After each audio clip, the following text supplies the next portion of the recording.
देखिए पोस्ट तो खत्म कर दी, लेकिन पंडित जी का मन अभी भी ब्लॉग पर आए एक सवाल पर ही उलझा हुआ है। ऐसे तो रोज ही उनके पाठक उन्हें सवाल भेजते रहते हैं, जिनका इंतजार भी उन्हें हर दिन रहता ही है। आज एक नया सवाल है, या यूं कहें कि अपनी कहानी किसी ने भेजी जिसने पंडित जी के मन को उलझा कर रख दिया। ये मेल किसी नए पाठक का था, जो कि इस तरह से था। पंडित जी नमस्कार, मैं आपको कोई सवाल ना भेजकर अपने जीवन की अब तक की कहानी भेज रहा हूँ, और आपसे उम्मीद करता हूँ कि आप इसे पढ़कर अब मुझे आगे अपने जीवन में क्या करना चाहिए इस बारे में बताएंगे। मेरी कहानी कुछ इस तरह से है। मेरा नाम उदय है। मैं उत्तर प्रदेश के एक छोटे से गांव से हूँ। मेरे पिता एक किसान थे इसलिए लिख रहा हूँ क्योंकि अब वे इस दुनिया में नहीं है। मेरे पिता कोई बड़े इंसान तो नहीं थे, लेकिन एक बात जो मैं अपने बचपन की यादों के आधार पर कह सकता हूँ वो ये कि वे जब तक रहे उन्होंने माँ समेत हम तीनों भाई बहनों को कोई कमी नहीं होने दी। हालांकि उनका साया हमारे सर से बहुत जल्दी उठ गया था। उस वक्त मेरी उम्र शायद 10 साल की रही होगी और मुझसे बड़ी बहन और भाई 12 और 15 साल के रहे होंगे। सबसे छोटा होने की वजह से मैं अपने पिता का लाडला था, ऐसा मेरी माँ कहती है, और कहीं न कहीं मैं भी इस बात को महसूस करता था। तभी तो पिताजी के अचानक चले जाने का सदमा कई साल तक मेरा मन संभाल नहीं पाया था। हालांकि हमें यही बताया गया कि पिता की मौत एक एक्सीडेंट थी, लेकिन मैंने कई बार अपने मामा और माँ की बातों में सुना कि उनके सौतेले भाइयों ने जमीन के लालच में उन्हें मरवा दिया था। हमारे पूछने पर माँ ने हमेशा इस बात को टाल दिया, बल्कि हमें कसम दी कि कभी किसी से इस बारे में जिक्र नहीं करेंगे। पिताजी की मौत के बाद माँ एकदम बदल गई थी। हमेशा डरी सहमी सी रहती, और लगभग हर दिन जब हम पढ़ने बैठते तो माँ कहती कि जल्दी से पढ़ लिख कर इस काबिल बन जाओ कि इस गांव से बाहर जा सको। मैं नहीं चाहती कि तुम लोग यहाँ ज्यादा वक्त तक रहो। समय बीतता गया, हम तीनों को जैसे तैसे माँ पढ़ा रही थी। उनकी सख्त हिदायत थी कि पढ़ाई के अलावा हमें और किसी बात पर ध्यान नहीं देना है। अक्सर मेरे सोने के बाद बड़ी बहन और भाई कुछ बातें करते, जिनमें से मुझे बस यही समझ आता कि एक एक करके हमारी जमीनें पिता के सौतेले भाइयों ने हथिया ली हैं, और हमारे पास खेतों के नाम पर बस कुछ टुकड़े ही बचे हैं। ये भी कि माँ धीरे धीरे अपने गहने बेचकर हमारा पेट भर रही है।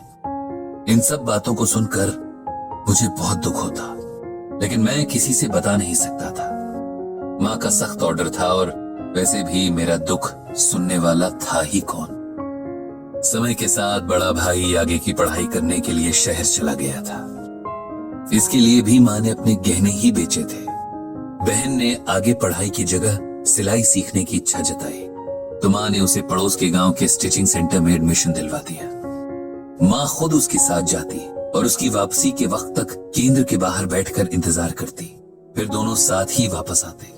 मैं बहन को चिढ़ाता कि इतनी बड़ी होकर के भी अकेले आ जा नहीं सकती। मैं नहीं जानता था कि माँ किस डर से उसके साथ जाती थी। मैं, जिसने हर वक्त माँ से बस यही सुना कि किसी तरह इस गांव से निकल जाना है। खेतों के नाम पर जो चंद टुकड़े बचे थे, माँ उनमें बहुत मेहनत से फसल लगाती। हालांकि उनसे फसल के नाम पर कुछ भी ना निकलता, लेकिन माँ उन खेतों को बंजर नहीं छोड़ना चाहती थी। वो कहती कि उनके स्वर्गवासी सास ससुर और पति की निशानी है ये खेत। इन्हें जब तक हो सकेगा आबाद रखूंगी। मेरे बाद तुम लोग जो चाहे करना। मैंने उन खेतों के प्रति माँ का गहरा लगाव महसूस किया था। जितनी देर वो खेतों में काम करती, खुश दिखती, घर लौटते ही उनके चेहरे पर अजीब सा डर और उदासी फैल जाती। इस दौरान भाई की ठीक ठाक नौकरी लग गई थी, तो उसकी मदद से घर के हालात संभलने लगे थे। मेरी स्कूल की पढ़ाई पूरी हो गई थी, और मामा ने बहन के लिए भी कोई अच्छा रिश्ता देखकर उसकी सगाई करवा दी थी। अब मुझे भी गांव से बाहर जाकर आगे की पढ़ाई करनी थी।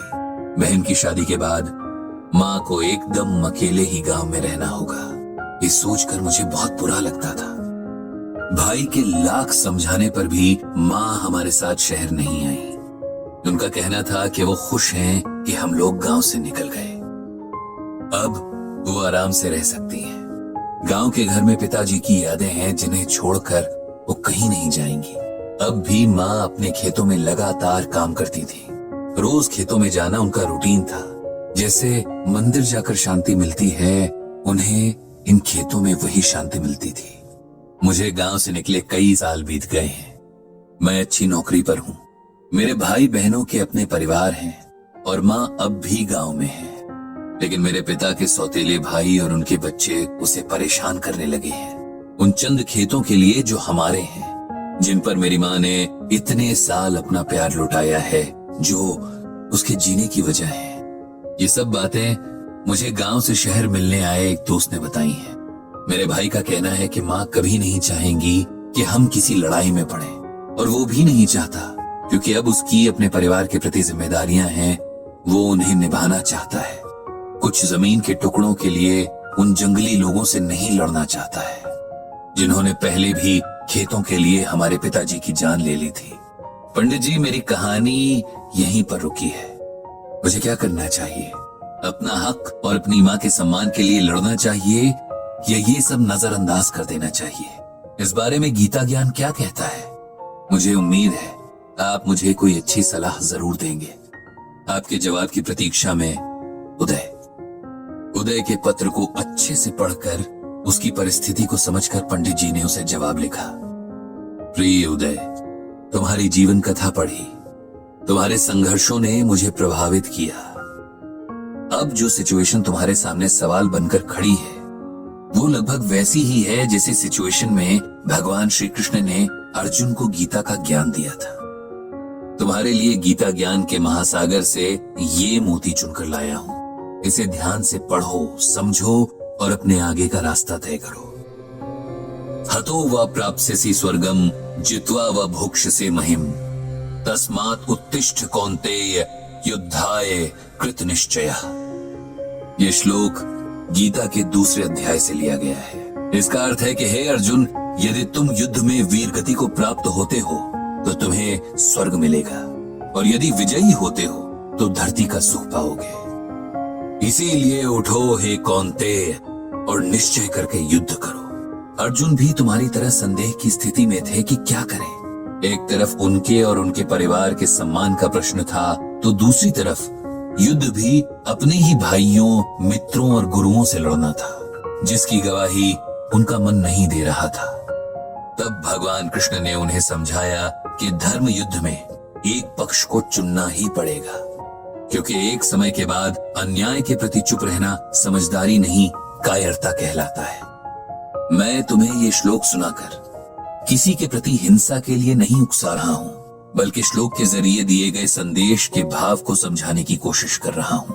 युद्ध हमेशा हथियारों से नहीं लड़े जाते हैं, और अगर जरूरत पड़े भी तो हथियार की जगह अपनी बुद्धि और दूसरी क्षमताओं का इस्तेमाल किया जाता है। डर कर चुपचाप अन्याय सहने से कहीं ज्यादा अच्छा है न्याय के लिए लड़ते हुए हार जाना। तुम्हारे पास तुम्हारी शिक्षा ही वो हथियार है जिससे तुम अपने परिवार के प्रति हुए अन्याय का बदला ले सकते हो। इससे तुम अपना आत्मसम्मान भी बचा लोगे और अपनी माँ के प्रति अपनी जिम्मेदारी का पालन भी कर पाओगे। इस लड़ाई में अगर तुम हार भी गए, तब भी तुम्हें एक संतुष्टि रहेगी कि तुमने अपना पूरा जोर लगाया था। मैं इसी के साथ अपनी बात को खत्म करता हूँ।